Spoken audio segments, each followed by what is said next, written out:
Mr. Azan, to speak on the topic, is it okay for your partner to remain friends with their ex? Good afternoon, Jeffrey. Good afternoon, good afternoon. Happy to be here. Always happy to jump on and share some of my thoughts. And in the hot seat you go straight away, my Right brethren. away, A boy. very controversial question. Mm-hmm. Your first take, your initial response.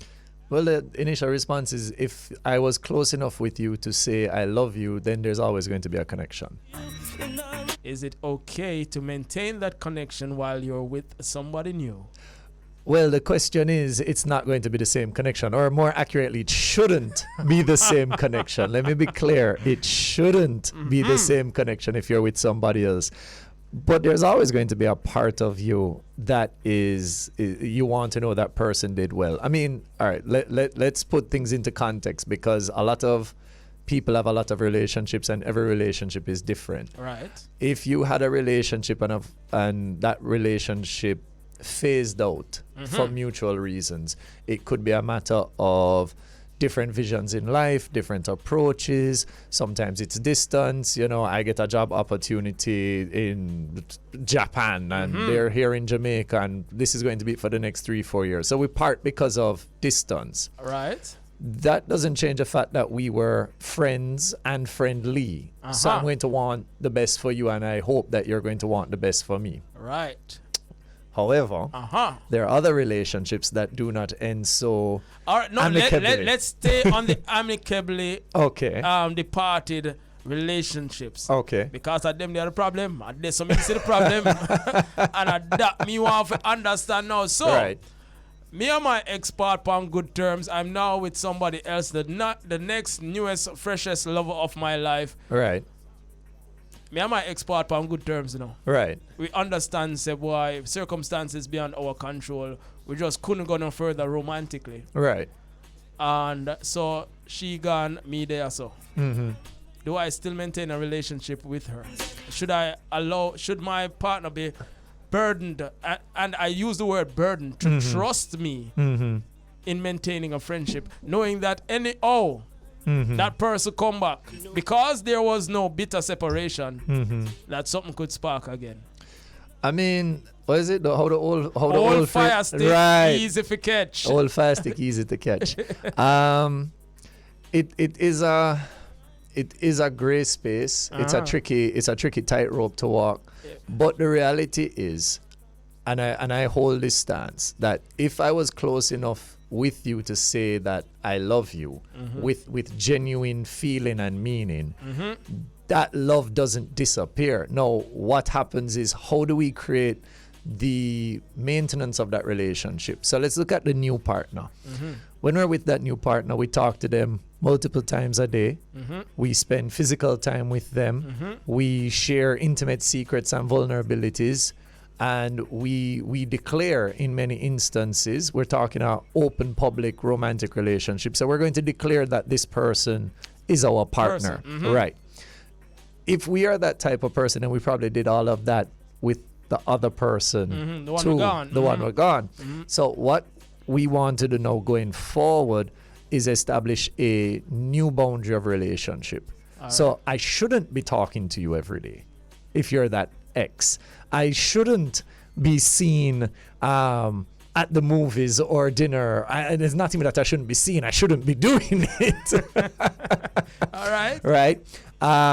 You shouldn't be the person I run to with problems and my secrets and all of that. So it becomes a matter of, I wish you well, I want well for you, but I'm not going to go out of my way to set up exclusive meetups with that ex. All right, fair enough. And so I hope the British nation is listening, so that anybody who has any challenges understanding the role that the ex should play, and the role that you should play in regards to your ex, I hope we're lending some clarity to you. So, all right, not so cordial separation.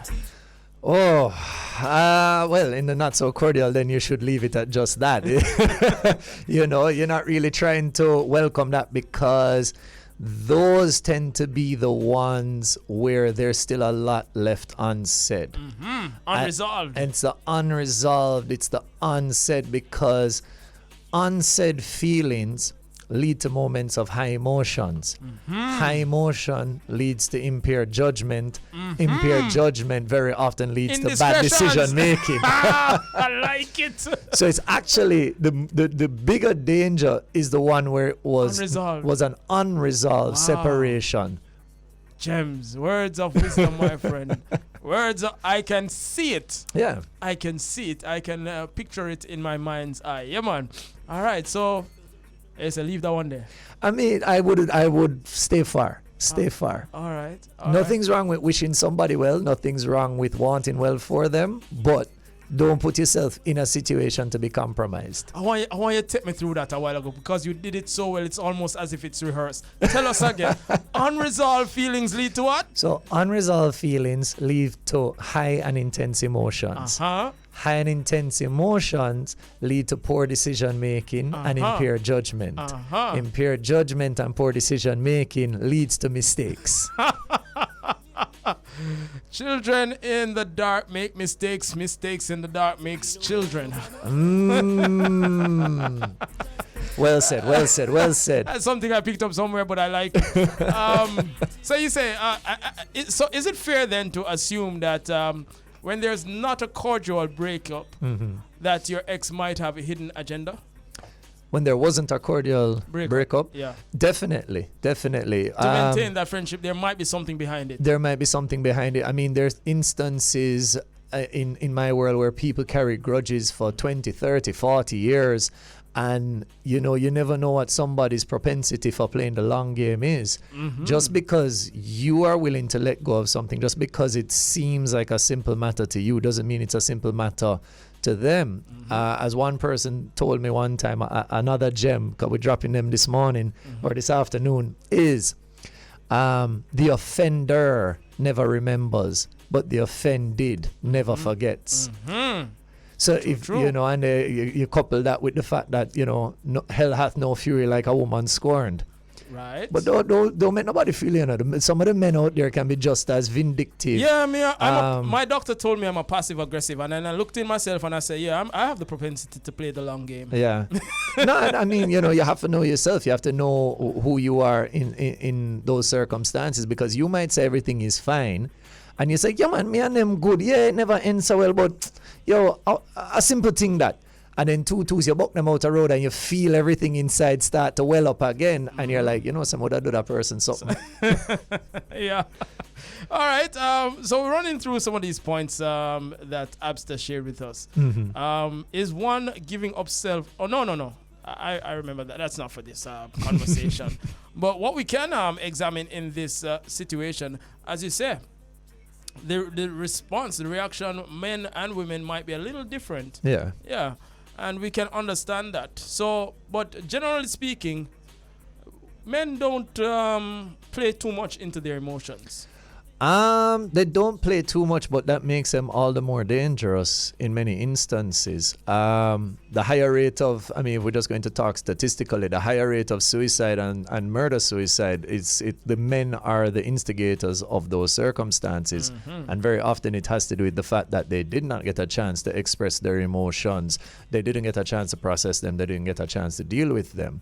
So it's not to say that men are less likely to lean into their emotions. It's more accurate to say men are less likely to process their emotions. A woman hurt emotionally, there is lack of security, there is emotional scarring. But because women are, and I'll say this publicly in any circumstance, women are emotionally stronger than men, they will find a way to process it more often than men will find a way to process it. Versus a man whose ego is bruised, because that's where we feel the pain first, is in the ego, right? The embarrassment. Sometimes that almost, not only will it hurt us, but it may also become a new character feature of us. There's that cycle that they talk about where a good guy is hurt by a bad girl, so he now becomes a bad guy and hurts a good girl, and the cycle repeats itself. And as I say, humans' ability to be evil and wicked, even to those that they love, time and time again has been proven to be almost astonishing. Yes. However, man's capability to be good and to love as well is also miraculous in and of itself. So it's a decision each of us are left with. Which way do you want to, what I don't want to say lean into, but what side do you want to take? How do you want to deal with your hurt? Because we all get hurt. Mm-hmm.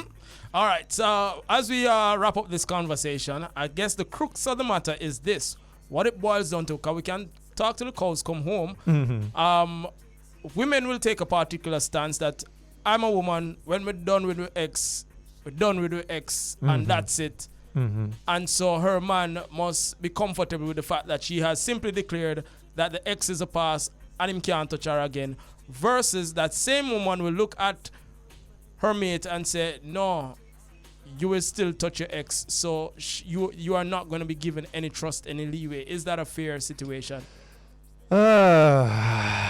It is somewhat, because men tend to be much more physical and women tend to be much more emotional. So an emotional connection, once cut, it takes a very long time to build that up. I mean, you can think of any of us out there who have ever lost trust. How long does it take to rebuild that, if we ever rebuild it? But a physical interaction is a here, a thank you, a goodbye, have a nice day.